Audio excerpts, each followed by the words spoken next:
Welcome back to Out of Left Field, presented by the Lehigh Valley Health Network. I feel like almost every school from like middle school up, for their sports that are higher risk, they're going to have an athletic trainer, or they have, if they're not right there on site, they're going to be available. Goal!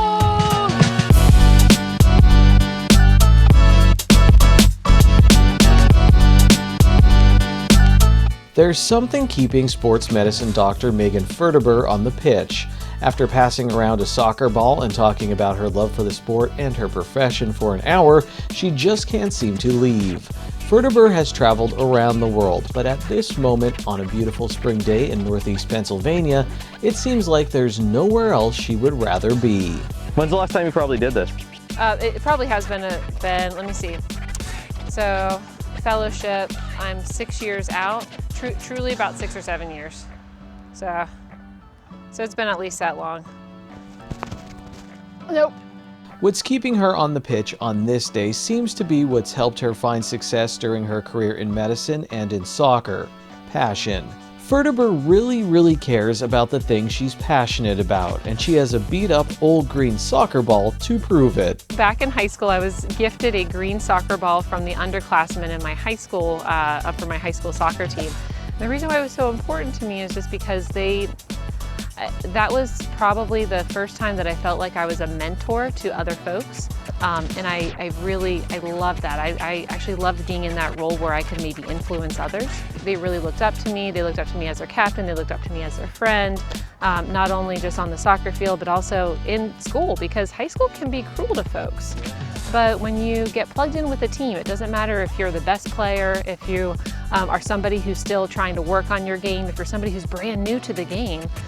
When you're part of that team, you look out for each other, and you are a good social outlet for them, no matter what. So I'm going to get choked up just even talking and thinking about it, because that really meant a whole lot to me. And so to this day, I still have that green soccer ball. Ferderber got looks from NCAA Division I schools, but when she weighed things out with her parents, she chose to play soccer for Washington and Jefferson College at the Division III level and pursue a career in the medical field. I think that's all any parent wants. They want their kids to be happy.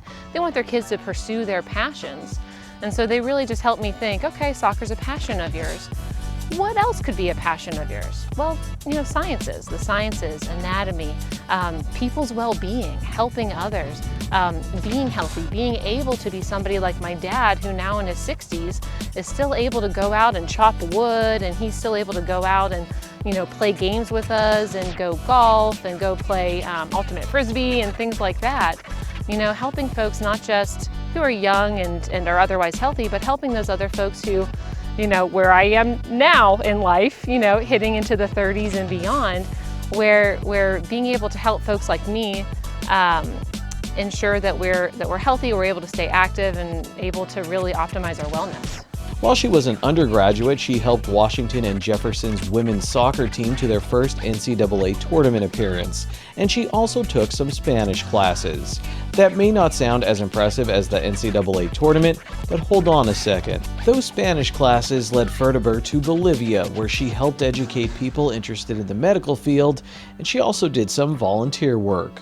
The Bolivia experience was a huge thing, because I got to not only participate in medical care, of course, within the realm of what I'm capable to do as a student, but it showed me that there's more that I can do. There's more that I can do with the love of science, the love of people, and really did push me more towards medicine. When she was on the field, Ferderber played the defensive position of stopper, so she didn't score many goals, but the lessons from her sport have helped her achieve many goals off the field. One of her goals now is to help make sports accessible to all kids in her community. Before moving back up here to Pennsylvania, I actually worked in North Carolina, and I worked in a fairly underserved area. So I was at a university, but right outside the university were some of the poorest counties in the country. And so we're talking the rural underserved in North Carolina. So we were running into seeing a lot of these kids in particular who just didn't have access to safe places to play. They didn't have programs that they were able to participate in. Again, some of that could have been limitations just because of communities, Some of it was limitations because of family structure. There were all sorts of things that were playing a role with that. But what happens is that these kids, if they don't get that physical outlet, sometimes they don't get that recommended amount of physical activity. And then what happens is that we deal with things like obesity. We have kids who have diabetes. They're just unhealthy in general. And so that's really where a lot of that came up. And so we were involved with various initiatives to try to help not only investigate what are some of these limitations to having these folks being active and healthy, but how are the ways that we can help them with it. Now with the Lehigh Valley Orthopedic Institute, her day job is helping athletes of all ages and abilities stay on the field, court, and course. And the most fulfilling part of that for me is down the road when folks come back in for follow-up, they're like, hey, you know, I got some strength back in my legs, my knee's not bothering me anymore, my back's not bothering me anymore, and by the way, I got a tournament coming up here and I feel good about it. Ferderber didn't want to leave the pitch, but she did want to leave all of us with this wisdom.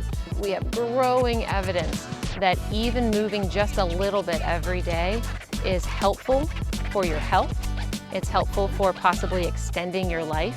It's helpful for your joints. It's helpful for your cardiovascular health. It's good for your heart. It's good for your lungs. But there's so many benefits to it. And so you don't have to be intimidated by thinking, oh, the recommendations say I have to go out today and get 30 minutes of relatively moderate to intense activity.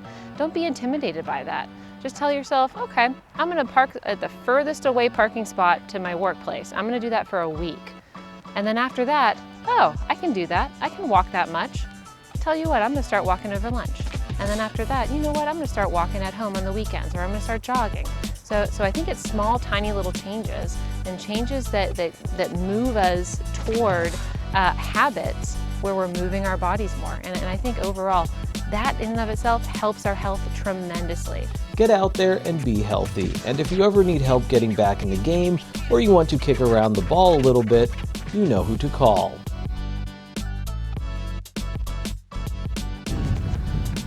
Oh no! I'm still impressed that you got it that far. Oh, no. I think without the wind, you would have been fine. I don't know about that. I don't even know if I could get the ball to stay, especially now with my. Yeah. If I can move if I really hurt my shoulder here, thank God there's a professional with us. Yeah. Good, that's for the credit.